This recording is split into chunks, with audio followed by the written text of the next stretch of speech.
Once again, there's a whole bunch of people watching me, but whatever, we're just gonna roll with it. What's up, everybody? Welcome back to Pens and Tea. My name is Carrie, and no, we're not gonna be out here walking, doing the run and gun style forever. So for those of you who don't like it because you get motion sickness by it, don't worry. We shall remain stationary momentarily. But today, we are talking about what I do to essentially do like workouts, stay active, whatever, that kind of stuff. The fitness side of maintaining 120-pound weight loss. And this is one of them. This was the main one at one point. And that is just straight up walking. I flippin' love it. I love going for walks. Walks are the best form of exercise, in my opinion, because it's super low intensity. Now, granted, I walk faster than the average person. Not right now because I'm filming, but like normally I walk a lot faster. Like a lot of people can't keep up with me. But that's because when I was a kid, if I didn't keep up with my sister walking me to school, then I just got left behind. So, you know, it's her fault. Uber Eats, go away. So I do it in a couple different ways. So right now, basically I drive myself to a random neighborhood that I've never been in before, and I park somewhere randomly, and then I get out and I just go. And wherever I end up, I end up. The beauty is that I have my phone, so if for whatever reason I do get lost and turned around and can't figure out my way back to the car, then I have my phone and I can just like map it. There's like 7 people watching me right now. But yeah, so that's what I'm doing right now. And I like that because then you get to learn more of, you know, your surrounding areas. You get to see more. You get to sort of like use your brain, try and figure out where the flip you are sometimes. And then when you're talking on your phone and you're being the crazy person, you don't feel as bad because the likelihood of getting judged for it, you're never going to see them again. So added benefits everywhere.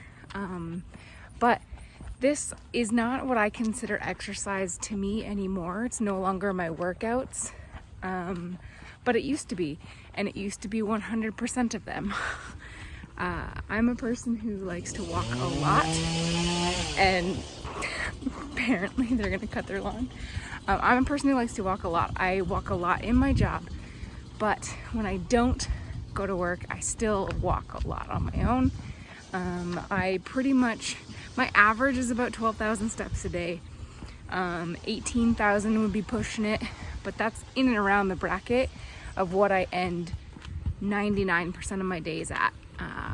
Some of which I have to go out for like intentional walks like this, some of which I don't. It's just a busy day and that's how long it takes me or far it takes me. I don't know, however you want to say that.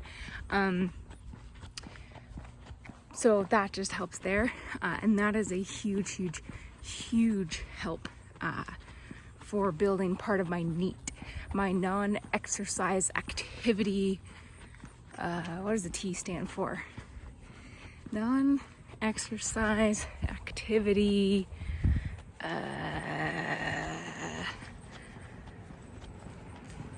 I don't know. I'll just write it here. I'll leave a nice blank green space there because I don't remember what it's called. Thermogenesis. Yeah. So basically it's all the calories that you burn, not actually exercising, just living your life. So there's 3 different things that you have. Basically, there's your basal metabolic rate. So the amount of calories that you burn just existing. You know, like imagine you're in bed and you just lie there all day long and you don't do a damn thing. You still have to burn calories because your brain or your body needs to keep you alive. So that is your basal metabolic rate. That's going to take care of the biggest chunk of your daily calorie needs. Making sure I don't get hit by a car. Excellent. So that's going to take care of most of it for you.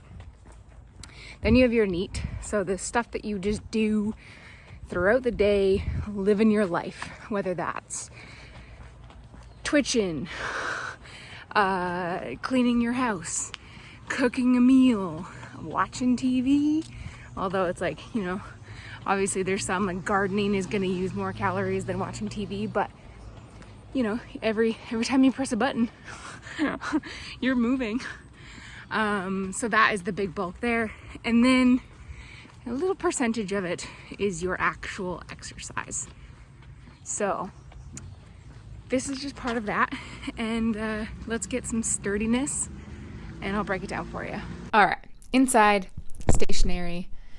You're going to have to pardon the hair a little bit. I went on a run today after my gym session.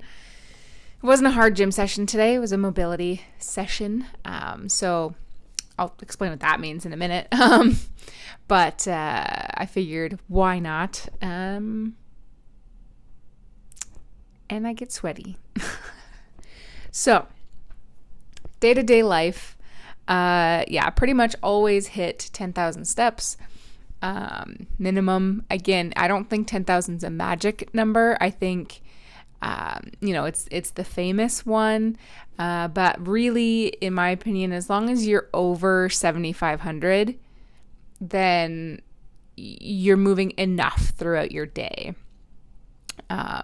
Is there a difference really between 7,500 and 10,000? Not really. And any benefit like over 10,000 really isn't like, it's not like they've studied any benefit. It just so happens that that's like kind of my life. So I hit it pretty easily. But I think it's a good indicator of how much you move throughout your day versus sitting for how much throughout your day. So I think that's a good number to shoot for. And I think that if, right now you're getting 2,000 to 3,000 steps a day, then maybe shoot for 4,000. Go for a walk after dinner or something like that. Like you don't have to add anything dramatic. They always say the best exercise to do is the one you're actually going to stick to. But so for me, like just going for long walks, that was my exercise for a long time. Usually I'd go for about an hour and a half, 5 to 8 kilometers roughly, was like my main ones.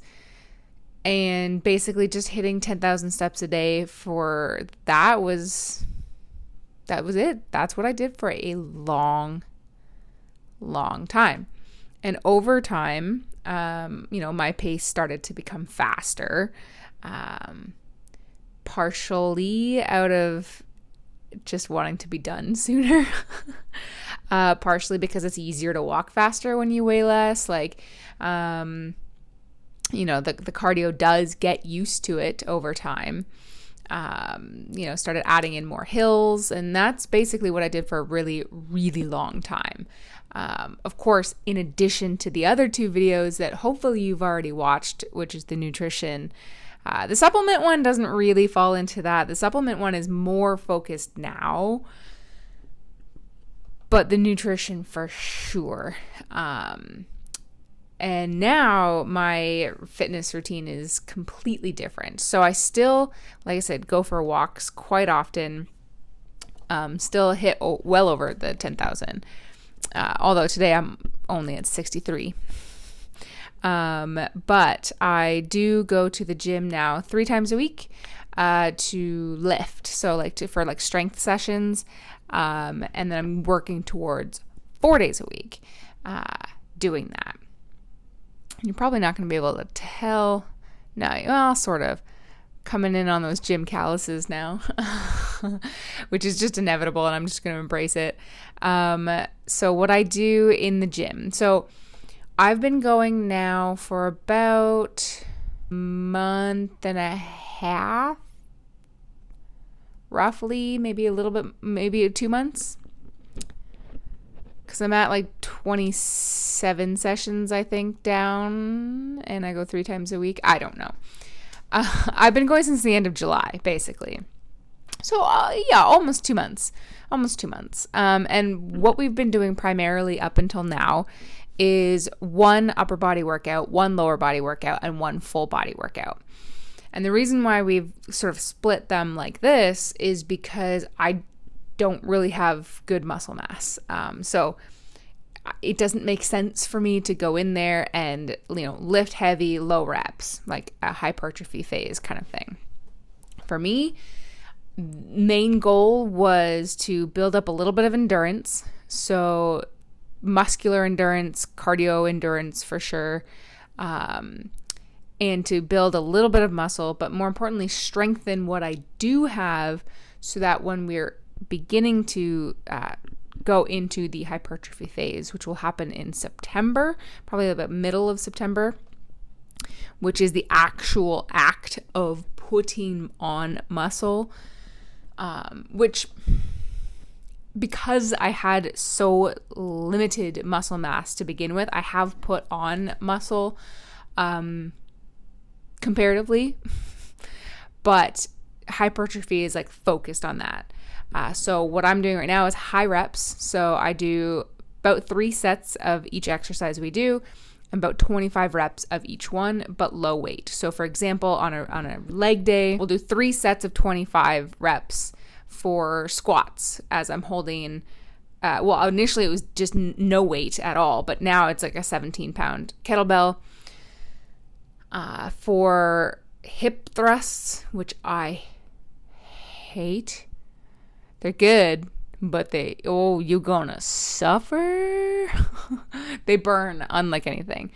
So for hip thrusts, again, 3 sets, 25 reps. I am up to 20 pounds now for that.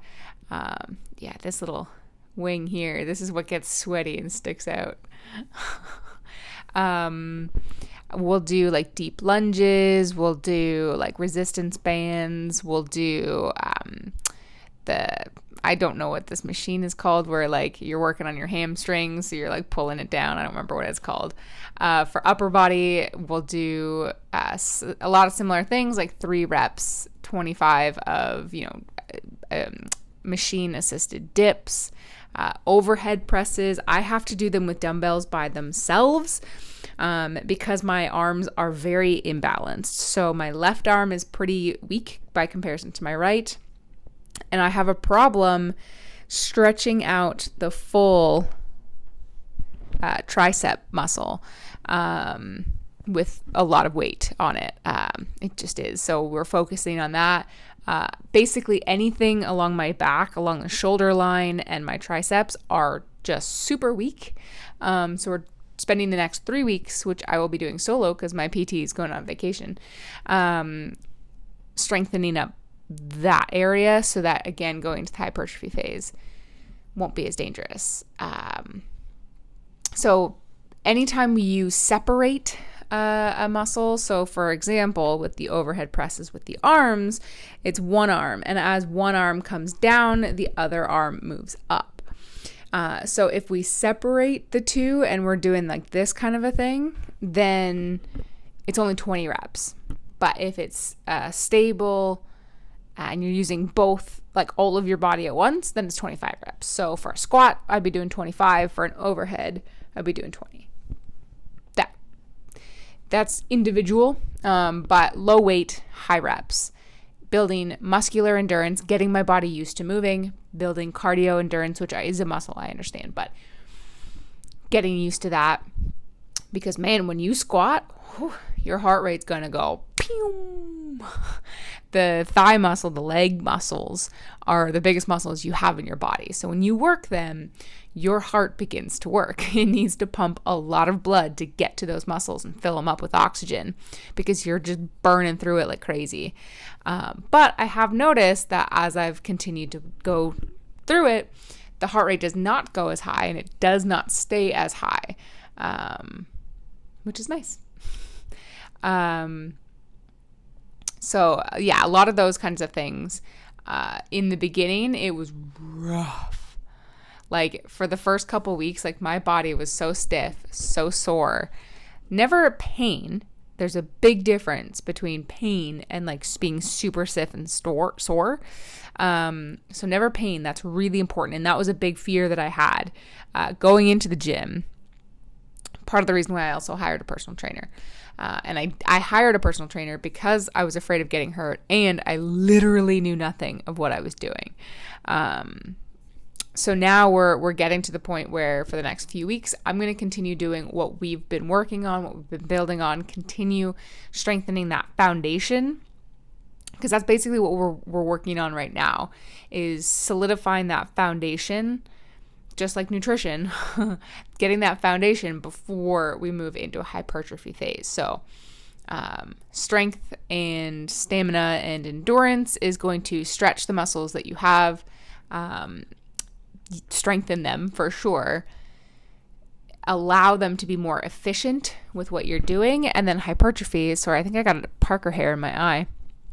Hypertrophy is really where you are breaking down the muscle, like you're actually like just tearing it apart, which happens when you first start working out because you've completely shocked your body. But hypertrophy is really where it does that. You're tearing your muscle apart. Your body goes through and repairs it. And as it repairs it, it's sort of like a scab on your body where you'll get a little bump. That's essentially how your muscle grows. You tear it apart, it rips it, and it repairs it bigger. Tear it apart, it repairs it, gets bigger, and so on and so forth.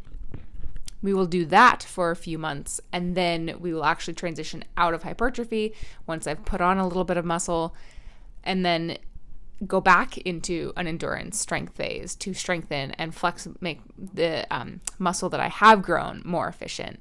I mean, like, I've come in on the baby gains. They're there for sure. Even in my little chicken noodle arms. But that's just by nature of the fact that I didn't have any. So strength training 3 times a week, moving towards 4, and then I am trying to be better with cardio, like a cardio focused session. I've done some split sessions with cardio, but now I'm trying to do more cardio focus. So right now it's just once a week. Again, I'm having to break my body into this because running is pretty hard on your body. But one of my goals is to be able to run 1 mile, mostly because 1 mile sounds better than 1 kilometer, and 1 kilometer is not as long as a mile.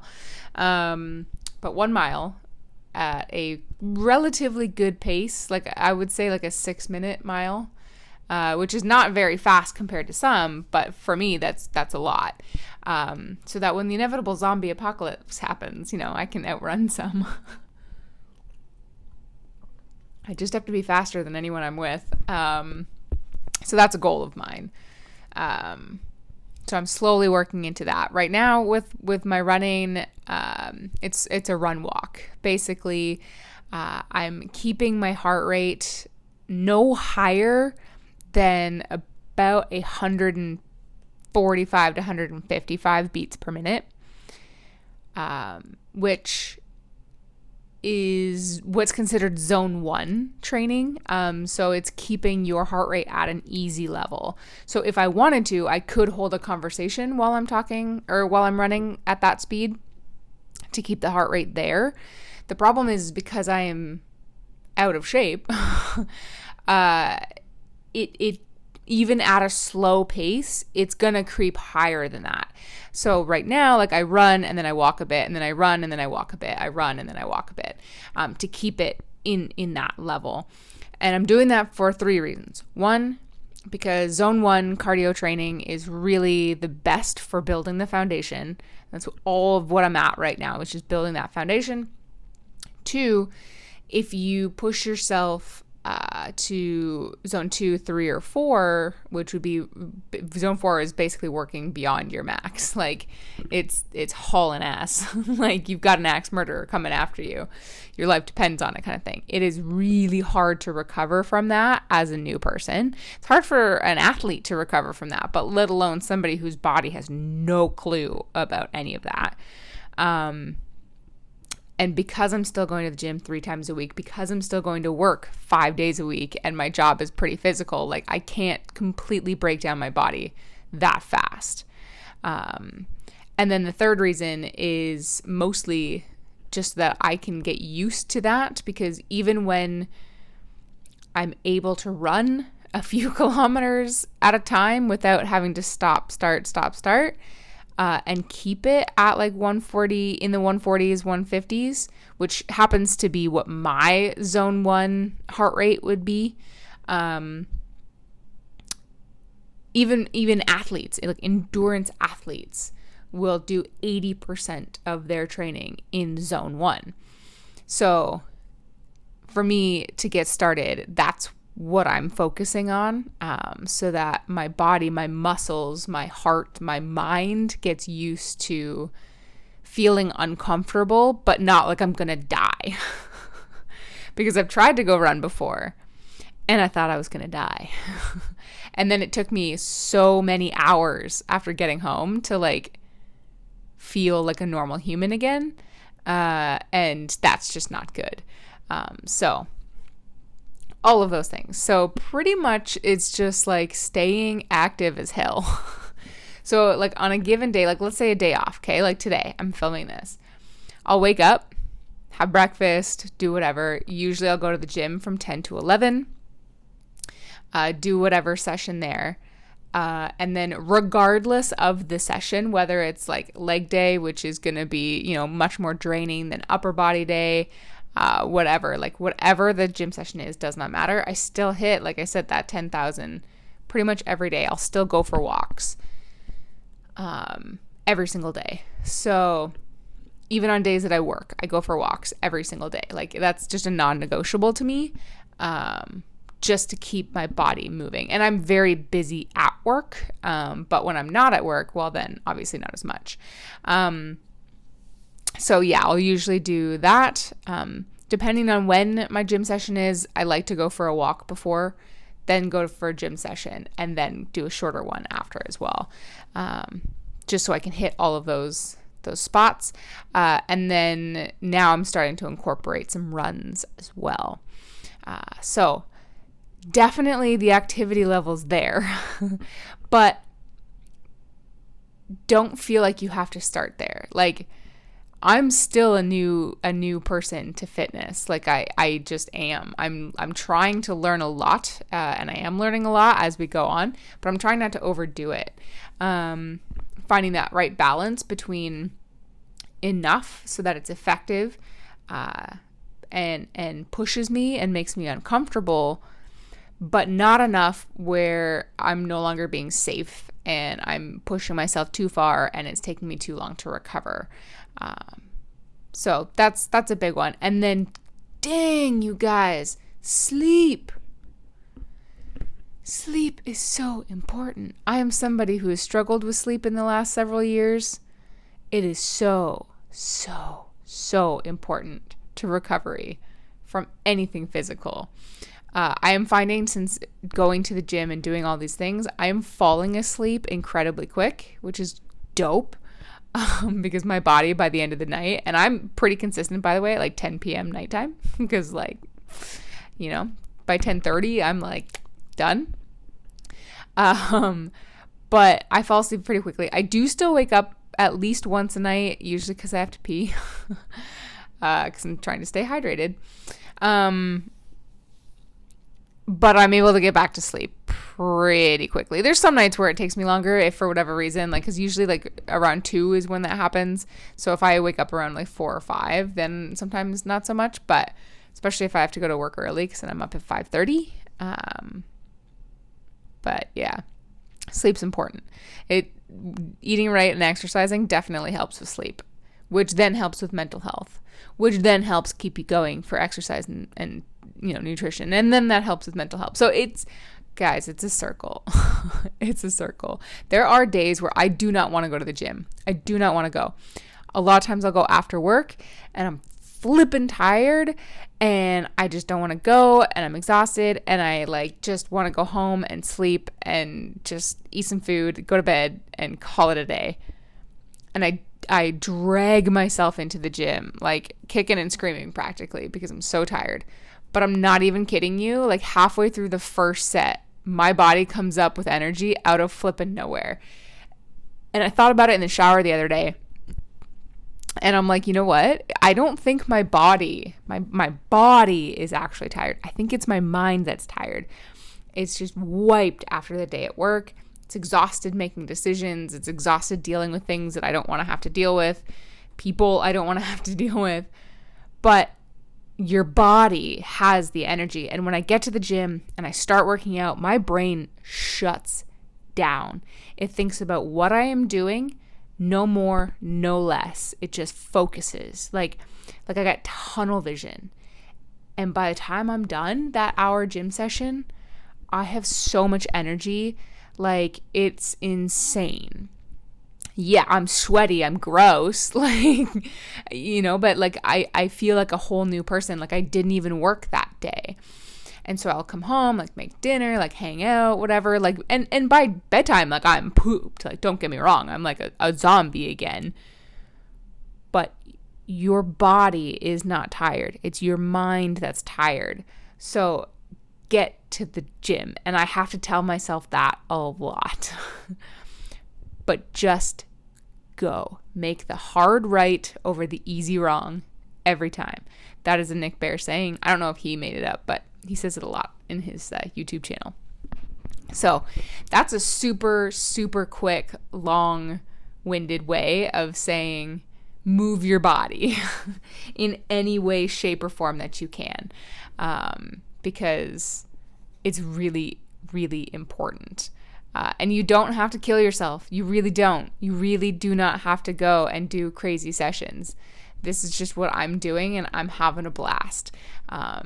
Let me know in the comment section down below if you want me to do any more of these videos. I think I'm going to do one more, just answering some questions that like you guys have left in the comments down below. So feel free to leave some questions in the comments down below, because I think the next one will do a Q&A.